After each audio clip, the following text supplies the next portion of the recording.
everyone's, it's Sarah. So today's video is a little bit different. I'm not making any sounds, tapping or scratching. I just want to focus on a new series on the channel, which is like a softly spoken, relaxing, fall asleep video, but we're going to cover topics in psychology. I'm training to be a therapist, and again, if all my time is taken up by learning and growing, and there's so many things I've come to understand that I would like to just, talk about in these videos, and you may find some resonance with them. So, quick disclaimer, obviously these are just for educational purposes, and also maybe if you've come to this video and you've had a really tough day and you just want to switch off, maybe watch a different video. Anyway, so as the title suggests, we're going to talk about attachment theory. You may already have heard of it. If you haven't, I'm just going to give a brief overview of where it came from, and then we're going to talk about the 4 attachment styles and how understanding this theory can radically change you and yourself and your understanding of yourself, and why you may struggle in certain areas with certain things, specifically in romantic relationships. So let's go back to the beginning, and an Englishman named John Bowlby. Excuse me. So John Bowlby was a psychiatrist, and he started to look into how the environment affects us, because prior to him, Freud had always said that it was internal based. Everything we suffer with came from within, and John Bowlby felt that our environment, specifically our parents or caregivers, had more of an impact on us than we first thought. So he looked at, his research was done in the Second World War, when children were often orphaned or shipped off to the countryside for safety and separated from their mother. And what he found was, I'll just read this little paragraph here.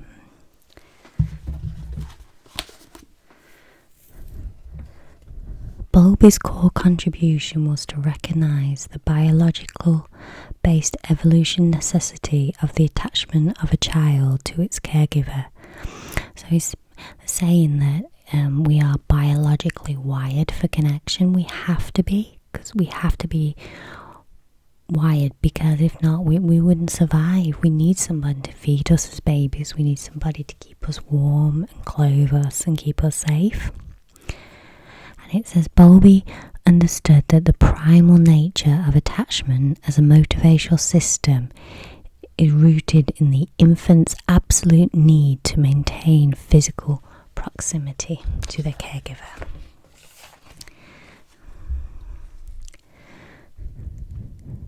Not just to promote emotional security, but in fact to ensure the infant's literal survival.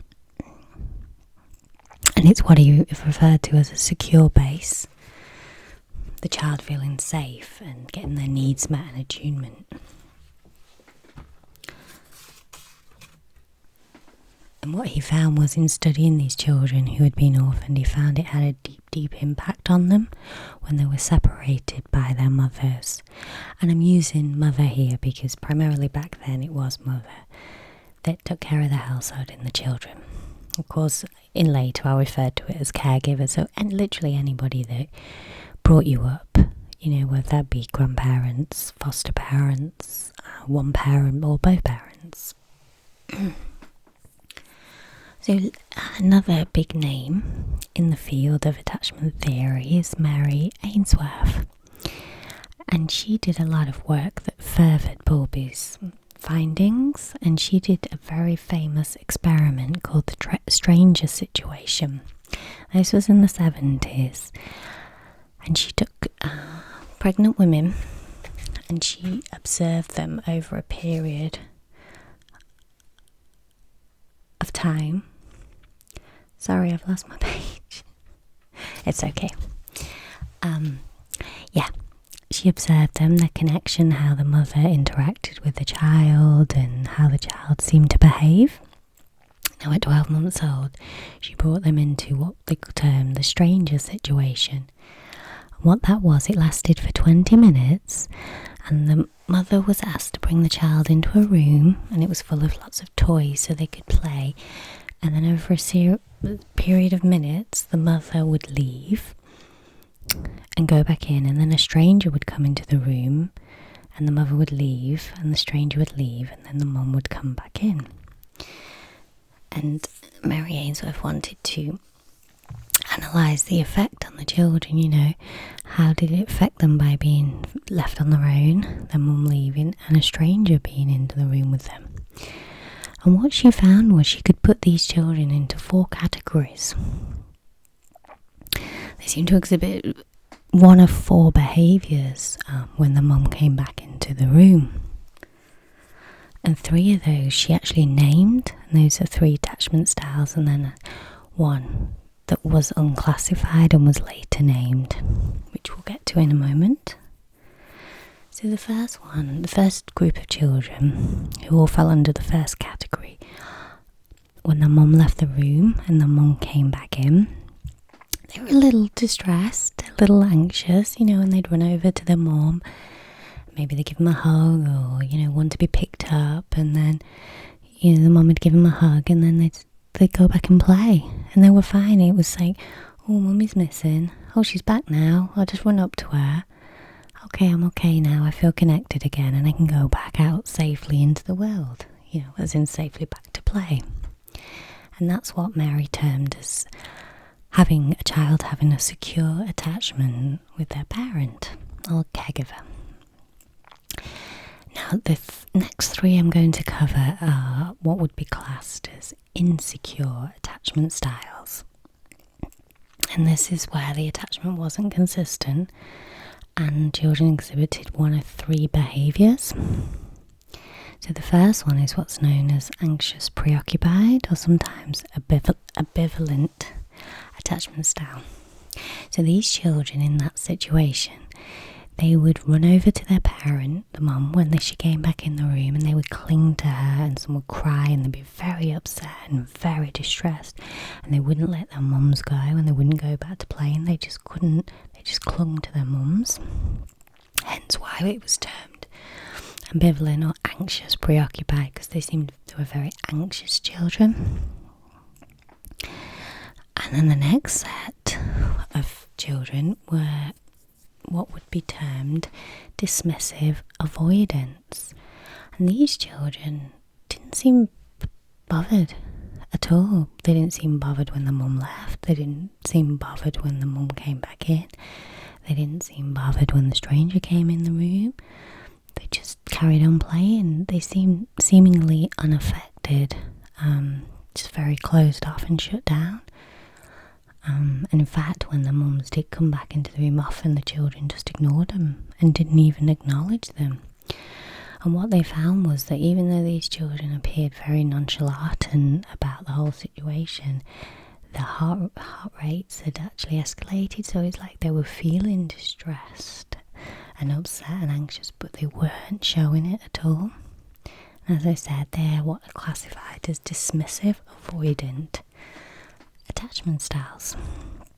Now the third one was behaviour that, as I said, was unclassified. And I think it was sometime in the 1980s where the name was actually coined, and it's disorganised attachment style, or otherwise known as fearful avoidant. And these were children that exhibited very strange behaviour when the mums come back into the room. Some of them would throw themselves on the floor, or they'd go to run to their mum and then they'd suddenly stop, or they'd, put their hands over their face, or they'd hide, and just behaviour that was seemingly unusual for a child. And as I said, that's what is now known as fearful avoidant. So there we have the 3. So that's secure attachment, anxious preoccupied, dismissive avoidant, fearful avoidant. Although it's also known as disorganized, I'm going to just stick with fearful avoidant. So what did this mean? Why were the children acting in one of four ways? And what did that tell us about attachment theory? What it said was that if we weren't attuned with our caregivers as children, and usually up to age 1, our attachment style is implemented in us. So that means that we never got our needs met by parents. We never had full attunement. Emotional neglect could have happened, sometimes physical or violence. A lot of things that we just weren't given, so we felt unsafe as children. So let's go through the 3. I'm not going to touch on the secure because it's pretty self-explanatory, and that's not to say that secure people don't struggle in life, they don't have issues, but what they're able to do is better handle their emotions, better handle their state of mind and understand things better, and they don't tell themselves stories. But the other 3 are the ones that struggle most. And this is what you struggle with, not only with romantic partners. This is going to be friends, family, co-workers, everybody that you interact with. You're going to be affected due to your attachment style. And just a quick side note, you have one primary attachment style. You have a combination of the 4, but you'll have one that's primary. So if you're a fearful avoidant, you'll have a bit of anxious preoccupied, a bit of dismissive avoidant, and a bit of secure. They're not set in stone. They can change. If you do the work, they can change. You could go into a relationship and it could change it. It's quite often you could grow up in a secure home and still end up with an insecure attachment style due to an unhealthy romantic relationship. There's nothing set in stone here, everything is changeable. So let's start off and just talk a little bit about the anxious attachment style. So they were coined as anxious attachment because in early childhood, their needs and attunement from their parents was sporadic. So they didn't get it all the time. So sometimes their parents were very tuned into their children. They attended to their needs and they sat with them and played with them, but then sometimes they didn't. So anxious, preoccupied children grow up with a core wound of abandonment because sometimes I get my needs met by my parent and then sometimes I don't. And so they kind of have an unhealthy need to connect in adult life. Now, the reason why these parents, could give them sometimes and then other times they couldn't, could be for many reasons. They may have job, they may have issues themselves, other siblings. There can be many, many reasons. But an anxious, preoccupied child will grow up with a deep, deep core wound of fear of abandonment. So in romantic relationships, they always want to be connected to their partner. They'll be the ones that are phoning all the time and texting all the time and scared that they're gonna lose the relationship. They're very, very focused on other people and they neglect themselves because they're constantly just thinking about, their partner and what's their partner thinking and what's their partner doing, and they forget that they have, their own needs, and they neglect themselves, and they struggle deeply with codependency and the big, big people pleasers. And now there's many core wounds that each of the insecure attachment styles struggle with, but the fear of abandonment is the biggest one for them. Next we have the dismissive avoidant. Now this would be termed as those people that we think of who have a fear of commitment. A lot of people would, generally believe that to be men, but many women can be dismissive avoidance.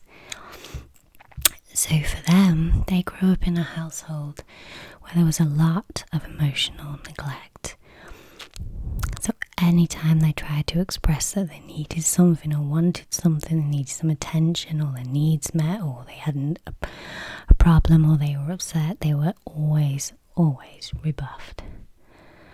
Now these parents, like anxious, preoccupied, may struggle from addictions, from mental health issues, from other things, and they may be dismissive avoidant themselves and not know how to do these things. But the dismissive avoidant learns to just shut down because they think, I can't express that I need these things because my parents just rebuff me, so I have to stop asking because it hurts too much. And their core wound, their biggest core wound, is that there's something wrong with them, because as a child they can't logically process that, I'm not getting my needs met because my parent can't for whatever reason. So they just think there's something wrong with them. So they spend the whole life thinking they're defective. And they deeply struggle to commit, to open up and be emotionally vulnerable in relationships. They're terrified of it because they just couldn't do it as children.